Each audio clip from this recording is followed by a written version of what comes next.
এই দুনিয়ার জীবনটা ধোঁকা, মোহাচ্ছন্ন হয়ে আছি আমরা। এটা ধোঁকা, এটা মরিচিকা, এটা চাকচিক্যময় একটা জায়গা।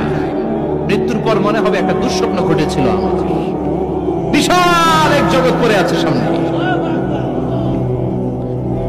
দুনিয়াটাই ধোঁকা, দুনিয়াটাই মোহের জায়গা। আমরা সবাই মোহাচ্ছন্ন হয়ে আছি। পিতা মাতা ভাই বোন সবাইকে আপন মনে হচ্ছে। পিতা মাতার স্থান বাবা মার পরে, আল্লাহ রসুলের পরে, সেটা ঠিক আছে। আপন আল্লাহ ছাড়া তারা নন।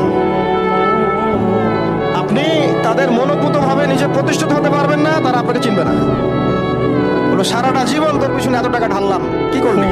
অন্যের দোষ ধরা খুব সহজ, এটার জন্য কোনো যোগ্যতাও লাগে না, জ্ঞানও লাগে না। ওই জায়গায় বসে 10টা মিনিট থেকে দেখান। হুজুরের নামে বদনাম অনেক করছেন, হুজুরের জায়গায় 10টা মিনিট দায়িত্ব পালন করে দেখান। আর হবে কথা কথা বলেন ঠিক কিনা?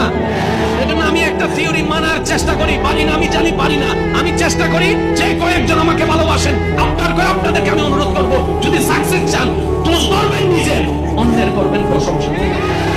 তার জীবনে অনেক কিছু আছে, নাই নাই বলবেন না, শুধু কমপ্লেইন করবেন না।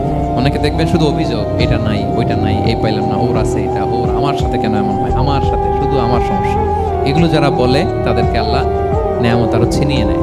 বরং যারা অল্প পেয়েও বলে আলহামদুলিল্লাহ, তাদেরকে নেয়ামত দেওয়ার ধারাবাহিকতা আল্লাহ তাআলা অব্যাহত রাখেন। সব অবস্থায় আলহামদুলিল্লাহ, যে কোনো পরিস্থিতিতে, যে কোনো অবস্থায় কি বলবো আমরা? আপনি ভালোবাসার মানুষের কাছে কিছু প্রত্যাশা করবেন, তখন আপনি কষ্ট পাবেন। আল্লাহর জন্য ভালোবাসেন মানুষকে, আপনি কষ্ট পাবেন না ইনশাআল্লাহ।